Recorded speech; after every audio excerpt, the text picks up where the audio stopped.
সকাল থেকে আমরা যে খবরে নজর রেখে চলেছি, রেশন দুর্নীতি মামলায় ইডির হানা। এবার বনগাঁ পুরসভার প্রাক্তন পুরপ্রধান শঙ্কর আঢ্যর বাড়ি ও শ্বশুর বাড়িতে ইডির হানা। 7 জন ইডি আধিকারিকের দল তল্লাশি চালাচ্ছেন। আজ একাধারে বিভিন্ন জায়গায় ইডির হানা। রেশন দুর্নীতি মামলায় বনগাঁ পুরসভার প্রাক্তন পুরপ্রধান শঙ্কর আঢ্যর বাড়ি ও শ্বশুর বাড়িতে ইডির হানা। 7 জন ইডি আধিকারিকের দল তল্লাশি চালাচ্ছেন। এই মুহূর্তে যে ছবি দেখতে পাচ্ছেন, কেন্দ্রীয় বাহিনী সেখানে মোতায়েন রয়েছেন এবং তল্লাশি চলছে এবং জিজ্ঞাসাবাদও চলছে বলে জানা যাচ্ছে। রেশন দুর্নীতি মামলায় বনগাঁ পুরসভার প্রাক্তন পুরপ্রধান শঙ্কর আঢ্যর বাড়ি ও শ্বশুর বাড়িতে ইডির হানা। একাধিক জায়গায় ইডির হানা চালাচ্ছে। 7 জন ইডি আধিকারিকের দল তল্লাশি চালাচ্ছেন।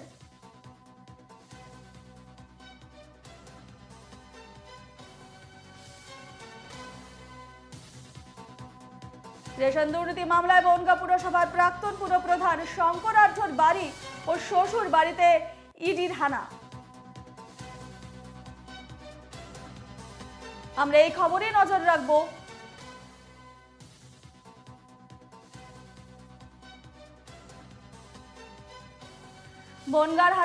বনগাঁর পাশাপাশি বসিরহাটও ইডির হানা। সন্দেহ খালিতে অভিযানে গিয়ে আক্রান্ত এনফোর্সমেন্ট ডিরেক্টরেট টিম।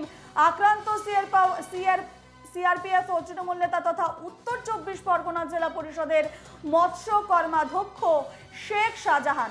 শুক্রবার ভোরে অর্থাৎ আজ ভোরেই সেই শেখ শাহজাহানের বাড়িতে অভিযানে যায় ইডি। সেই সময়ে এলাকার মানুষ চড়া হয় ইডি আধিকারিকদের ওপর। ইট ছোড়া হয় বলে অভিযোগ। এলাকায় ব্যাপক চাঞ্চল্য ছড়িয়ে পড়েছে। ঘটনাস্থলের দিকে পুলিশ।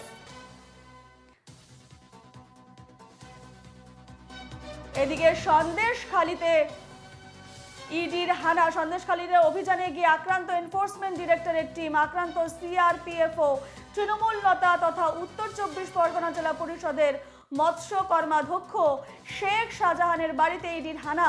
শুক্রবার ভোরে সেই শেখ শাহজাহানের বাড়িতে অভিযানে যায় ইডি এবং সেই সময়ও এলাকার মানুষ চড়া হয় ইডি আধিকারিকের ওপর। ইট ছোড়া হয় বলে অভিযোগ। এই মুহূর্তে সরাসরি রয়েছেন সেখান থেকে আমাদের প্রতিনিধি তপন সাহা রয়েছেন। তপন, বর্তমান সেখানের পরিস্থিতি কেমন? যেমনটা জানা যাচ্ছে যে সেখানকার স্থানীয় বাসিন্দারা শেখ শাহজাহানের বাড়িতে ইডি তল্লাশিতে গেলে সেখানে নাকি জড়ো হয় প্রচুর মানুষ, শয়ে শয়ে মানুষ সেখানে জড়ো হয়। সেখানের ছবিটা কি আমাদের দেখাও। দেখো, এই শেখ শাহজাহান হচ্ছে সন্দেশখালীর দুর্দণ্ড প্রতাপ এক রাজনৈতিক নেতা বলা যায় এবং পাশাপাশি এর বিরুদ্ধে একাধিক দুষ্কৃতিমূলক কাজের অভিযোগ রয়েছে বেশ কিছুদিন ধরে। কারণ এর আগে 3 জন বিজেপি কর্মীকে খুনের অভিযোগ উঠেছিল তার বিরুদ্ধে, যদিও পরে পুলিশের চার্জশিটে তার নাম বাদ দেওয়া হয়। এবং এই ঘটনা নিয়েই কিন্তু গত 30 তারিখে বসিরহাট স্টেশন চত্বরের একটি মাঠে জনসভায় শুভেন্দু অধিকারী তার সম্পত্তির খতিয়ান অর্থাৎ শেখ শাহজাহানের সম্পত্তির খতিয়ান তুলে ধরে তার বিরুদ্ধে দেখে নেওয়ার হুমকি দিয়েছিলেন। পাশাপাশি গত 1 তারিখে অর্থাৎ বছরের শুরুতে জানুয়ারির 1 তারিখে এই শেখ শাহজাহান কিন্তু গুনো মোষ বলে আক্রমণ করেছিলেন শুভেন্দু অধিকারীকে। এবং আজ সকালে যখন এই শুভেন্দু অধিকারীর বাড়িতে ইডির একটি দল পৌঁছয় সিআরপিএফ কে সঙ্গে নিয়ে, তখন দেখা যায় যে এলাকার মহিলারা তারা এসে প্রথমে ইডির গাড়ির উপরে গাড়ি ঘিরে বিক্ষোভ দেখাতে শুরু করে এবং পাশাপাশি সংবাদ মাধ্যমের যে কর্মীরা ছিল তাদের গাড়ি ভাঙচুর করা হয়, তাদের মারধর করা হয়। পাশাপাশি ইডির যে আধিকারিক সেখানে পৌঁছেছিলেন তাকে মারধর করে ঘটনাস্থল থেকে তাড়িয়ে দেওয়া হয় এবং তিনি পালাতে বাধ্য হন বলে যতটুকু আমরা জানতে পারছি। তবে এখন যে পরিস্থিতি, সেই পরিস্থিতির মধ্যে যে এলাকার পরিস্থিতি থমথমে থাকলেও আমরা কিন্তু এলাকায় ঢুকতে পারছি না, কারণ দুষ্কৃতীরা টিম যারা তারা কিন্তু এলাকায় ঘিরে রেখেছে এবং আমরা পুলিশকে জানিয়েছি যে ঘটনাটার পরিস্থিতি কি, এবং আমাদের মধ্যে এখনো কয়েকজনকে খুঁজে পাওয়া যাচ্ছে না বলে আমরা সংবাদ পেয়েছি। এবং বিষয়টি নিয়ে আমরা ইতিমধ্যেই পুলিশের তরফ থেকে আমাদেরকে যেটা জানানো হয়েছে যে পুলিশের টিম বসিরহাট থেকে আসছে এবং তারা কিন্তু ঘটনাস্থলে পৌঁছবে, তারপরেই কিন্তু আমরা সেখানে পৌঁছতে পারবো। একেবারে। তখন সেখানে বর্তমান পরিস্থিতিটা কি? সেখানে কি ছবি এখন এত গন্ডগোল হয়ে যাওয়ার পর, কেন্দ্রীয় বাহিনী বাধাপ্রাপ্ত হওয়ার পর সেখানে বর্তমান ছবিটা কি? দেখো, বর্তমান ছবি হচ্ছে ইডি সেখান থেকে বেরিয়ে গিয়েছে এবং সংবাদ মাধ্যমের কর্মীরা তারাও কিন্তু ছত্রভঙ্গ হয়ে গেছে এবং তাদেরকে সেখান থেকে বের করে দেওয়া হয়েছে এবং এলাকায় দখল নিয়েছে এলাকার দুষ্কৃতী টিম অর্থাৎ শাহজাহানের যে দুষ্কৃতী বাহিনী, তারা কিন্তু এলাকার টহল দিচ্ছে এবং কোনো সাংবাদিককে দেখলেই তারা রাস্তায় গাড়ি আটকে দিচ্ছে বা তাদেরকে অন্য জায়গায় চলে যাওয়ার হুমকি দিচ্ছে। তখন আমি আরো জানতে চাইবো যে ইডি টিমরা যে গেছিল শাহজাহানের সঙ্গে কি দেখা হয়েছে?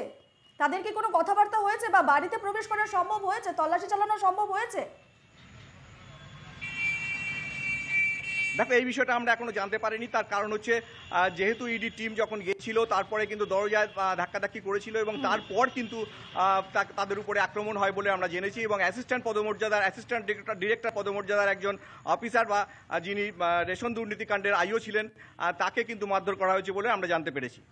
বেশ, তুমি এই খবরে নজর রাখো, আমাদের সঙ্গেই থাকো। যেমনটা আপনারা জানাচ্ছিলাম যে সন্দেশখালিতে অভিযানে গিয়ে আক্রান্ত এনফোর্সমেন্ট ডিরেক্টরের টিম এবং আক্রান্ত সিআরপিএফ এবং যেমনটা আমাদের প্রতিনিধি জানিয়েছেন কিছু সাংবাদিকরাও কিন্তু আক্রমণের শিকার হয়েছেন। তৃণমূল নেতা তথা উত্তর 24 পরগনা জেলা পরিষদের মৎস্য কর্মাধ্যক্ষ শেখ শাহজাহান শুক্রবার ভোরে এসে শেখ শাহজাহানের বাড়িতে অভিযানে যায় ইডি। এই মুহূর্তে ফোনলাইনে রয়েছেন বিজেপি নেতা সজল ঘোষ। সজল বাবু, এনকেটিভি বাংলা আপনাকে স্বাগত। যেমনটা জানা যাচ্ছে যে সন্দেশখালিতে মৎস্য কর্মাধ্যক্ষ শেখ শাহজাহানের বাড়িতে ইডির তল্লাশি এবং সেখানে ধুন্ধুমার পরিস্থিতির সৃষ্টি হয়। পাবলিকরা সেখানে বাধা দেয় ইডির আধিকারিকদের এবং কেন্দ্রীয় সেনাবাহিনীকে। বর্তমান সেখানে চাঞ্চল্যকর পরিস্থিতির সৃষ্টি হয়েছে, কি বলবেন? পাবলিক নয়, এগুলো হচ্ছে ওই শাহজাহানের লেঠেল। ওখানে যে যারা গেছিল তাদের আরো ফোর্স নিয়ে যাওয়া উচিত ছিল। ওটা সম্রাট শাহজাহানের জায়গা, এটা সম্রাট শাহজাহানের জায়গা, এটা জেনে যাওয়া উচিত ছিল। আর যারা ওই ইডির অফিসারদের উপর যারা হামলা করছে, ঘেরাও করছে, যারা তাড়িয়ে রেখেছে এখনো, তারা একজনও ভারতীয় নয়, এরা সব রোহিঙ্গা। আমরা বললেই সাম্প্রদায়িক হয়ে যাই। পশ্চিমবঙ্গটা কোথায় দাঁড়িয়ে আছে চোখের ওপর দেখুন। আমরা বললেই সাম্প্রদায়িক হয়ে যায় বিষয়টা। এরা সব রোহিঙ্গা। মুখ্যমন্ত্রী চান পশ্চিমবঙ্গকে পশ্চিম বাংলাদেশ বানাতে, তার পরিকল্পনার ফল। যে যার নিজের মতন করে বাঁচার চেষ্টা করছে, করবেই তো। ভাইপো যেমন কোর্টে গিয়ে কাকুকে হসপিটালে রেখে, আর সম্রাট শাহজাহান চেষ্টা করবে না নিজের লেঠেল দিয়ে। আপনাদের উপরও কোথাও ঠেলা গোজা হচ্ছে, ধাক্কাধাক্কি হচ্ছে দেখা যাচ্ছে। এ অত্যন্ত লজ্জার। পশ্চিমবঙ্গে আইনের শাসন নেই। কেন্দ্রীয় সরকারের উচিত ইমিডিয়েট কিছু একটা ব্যবস্থা করা।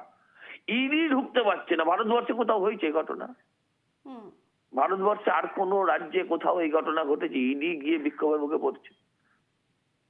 পশ্চিমবঙ্গ মোটেও ভালো নেই, অগ্নিগর্ভ পরিস্থিতি। সিরিয়া, আফগানিস্তান, পাকিস্তান বললে এদের খুব রাগ হয়। সিরিয়া, আফগানিস্তান, পাকিস্তানের থেকে খারাপ অবস্থায় আছে। বেশ, ধন্যবাদ আপনাকে সজল বাবু আমাদের সঙ্গে কথা বলার জন্য। আমাদের সঙ্গে ছিলেন বিজেপি নেতা সজল ঘোষ।